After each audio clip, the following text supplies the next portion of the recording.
നമ്മുടെ നാട്ടിലെ ഏതെങ്കിലും ഒരു പൊതുസേവനത്തെക്കുറിച്ച് നിങ്ങൾക്കൊരു പരാതിയുണ്ടോ?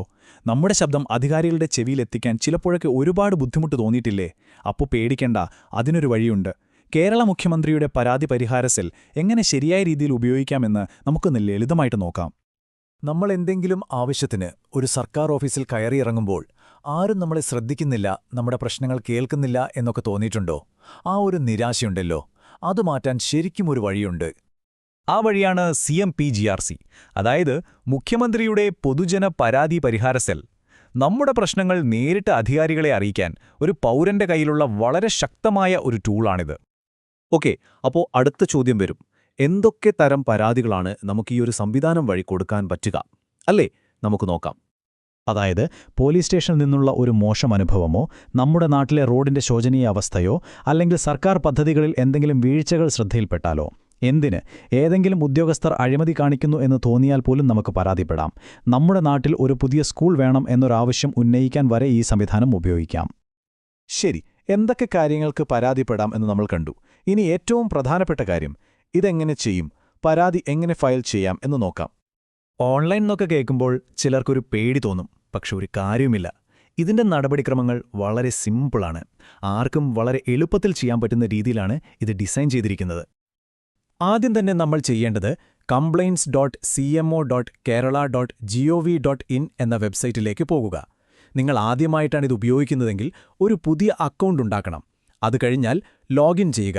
എന്നിട്ട് പുതിയ പരാതി എന്ന ഓപ്ഷനിൽ ക്ലിക്ക് ചെയ്യുക. കണ്ടില്ലേ, വളരെ ലളിതം. ഓക്കെ, ഇനി പരാതി കൊടുക്കാൻ തുടങ്ങുന്നതിന് മുൻപ് ഈ പറയുന്ന കാര്യങ്ങളൊന്ന് റെഡിയാക്കി വെച്ചാൽ പണി എളുപ്പമാവും. നിങ്ങളുടെ പേരും വിലാസവും പോലുള്ള വിവരങ്ങൾ, ഏത് വകുപ്പിനെതിരെയാണ് പരാതിയെന്ന്, പിന്നെ പ്രശ്നം എന്താണെന്ന് നല്ല വ്യക്തമായിട്ട് എഴുതണം.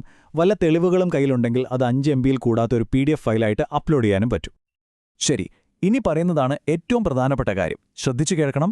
പരാതി സബ്മിറ്റ് ചെയ്ത് കഴിയുമ്പോൾ നിങ്ങൾക്കൊരു റെഫറൻസ് നമ്പർ അല്ലെങ്കിൽ ഡോക്കറ്റ് നമ്പർ സ്ക്രീനിൽ കാണിക്കും. ഇതൊരു കാരണവശാലും മറന്നുപോകരുത്. ഫോണിൽ ഒരു സ്ക്രീൻഷോട്ട് എടുത്തു വയ്ക്കുകയോ എവിടെയെങ്കിലും എഴുതി വയ്ക്കുകയോ എന്തായാലും ചെയ്യണം. കാരണം നിങ്ങളുടെ പരാതി പിന്നീട് എവിടെ എത്തി എന്നറിയാൻ ഈ നമ്പർ കൂടിയേ തീരൂ. ഇനിയിപ്പോൾ എല്ലാവർക്കും ഓൺലൈനായിട്ട് പരാതി കൊടുക്കാൻ പറ്റിയെന്ന് വരില്ല, അല്ലേ? ചിലപ്പോൾ അതിനുള്ള സൗകര്യം ഉണ്ടാവില്ല. ഒരു പ്രശ്നവുമില്ല.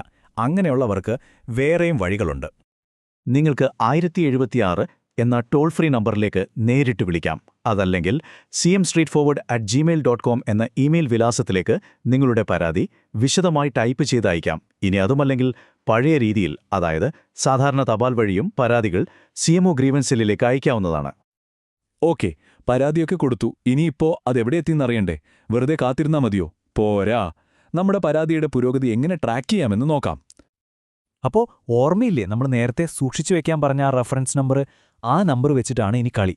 ഒന്നുകിൽ പോർട്ടലിൽ ലോഗിൻ ചെയ്തിട്ട് ഈ നമ്പർ ഉപയോഗിച്ച് എപ്പോൾ വേണമെങ്കിലും, അതായത് രാത്രിയോ പകലോ എപ്പോൾ വേണമെങ്കിലും പരാതിയുടെ സ്റ്റാറ്റസ് ഓൺലൈനായിട്ട് ചെക്ക് ചെയ്യാം. അതല്ലെങ്കിൽ 0471553000 എന്ന നമ്പറിലേക്ക് വിളിച്ച് റഫറൻസ് നമ്പർ പറഞ്ഞാലും അവർ വിവരങ്ങൾ പറഞ്ഞുതരും. ഇനി ചിലപ്പോൾ നമ്മൾ കൊടുത്ത പരാതിക്ക് പെട്ടെന്ന് ഒരു തീരുമാനമുണ്ടായില്ലെന്ന് വരും. അല്ലെങ്കിൽ കിട്ടിയ മറുപടിയിൽ നമുക്ക് തൃപ്തിയുണ്ടാകില്ല. അപ്പോൾ നമ്മൾ എന്തു ചെയ്യും?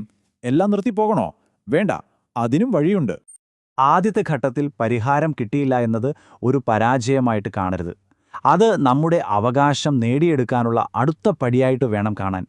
ഓർക്കുക, ഒരു പൗരൻ എന്ന നിലയിൽ അത് നിങ്ങളുടെ അധികാരമാണ്. ഇതൊരു ഗോവണി കയറുന്നതുപോലെയാണ്. ആദ്യത്തെ പരാതിയിൽ പരിഹാരം കിട്ടിയില്ലെങ്കിൽ നിങ്ങൾക്ക് അപ്പീൽ കൊടുക്കാം. ആദ്യത്തെ അപ്പീൽ പബ്ലിക് ഗ്രീവൻസ് ഓഫീസർക്കാണ്. അവിടെയും ശരിയായില്ലെങ്കിൽ അടുത്ത പടി വകുപ്പ് മേധാവിയുടെ അടുത്തേക്കാണ്. അവിടെ നിന്നും നീതി കിട്ടിയില്ലെങ്കിൽ അവസാനമായി നമുക്ക് മുഖ്യമന്ത്രിയുടെ ഓഫീസിനെ തന്നെ നേരിട്ട് സമീപിക്കാം. അതായത് ഒരു സ്റ്റെപ്പിൽ നീതി കിട്ടിയില്ലെങ്കിൽ അടുത്ത സ്റ്റെപ്പിലേക്ക് പോകാൻ കൃത്യമായ ഒരു വഴിയുണ്ട്. അപ്പോൾ ഒരു കാര്യം എപ്പോഴും ഓർമ്മയിൽ വെക്കുക. നിങ്ങൾ കൊടുക്കുന്ന ഒരു പരാതി അത് നിങ്ങളുടെ മാത്രം പ്രശ്നമല്ല. അത് നമ്മുടെ സമൂഹത്തിൽ സുതാര്യതയും ഉത്തരവാദിത്വവും ഉറപ്പാക്കാനുള്ള ഒരു വലിയ ചുവടുവെപ്പാണ്. നിങ്ങളുടെ ഓരോ ശബ്ദത്തിനും വലിയ മാറ്റങ്ങളുണ്ടാക്കാൻ സാധിക്കും. അപ്പോൾ ഇത്രയും കാര്യങ്ങൾ ഇപ്പോൾ നിങ്ങൾക്കറിയാം. അധികാരികളുടെ ശ്രദ്ധയിൽ ഒരു കാര്യം എങ്ങനെ കൊണ്ടുവരാമെന്ന് നമ്മൾ പഠിച്ചു. ഇനി നിങ്ങളുടെ ഊഴമാണ്. നിങ്ങളുടെ ചുറ്റും നിങ്ങൾ കാണുന്ന ഏത് പ്രശ്നത്തിനാണ് ഈ സംവിധാനം ഉപയോഗിച്ച് നിങ്ങളൊരു പരിഹാരം തേടാൻ പോകുന്നത്?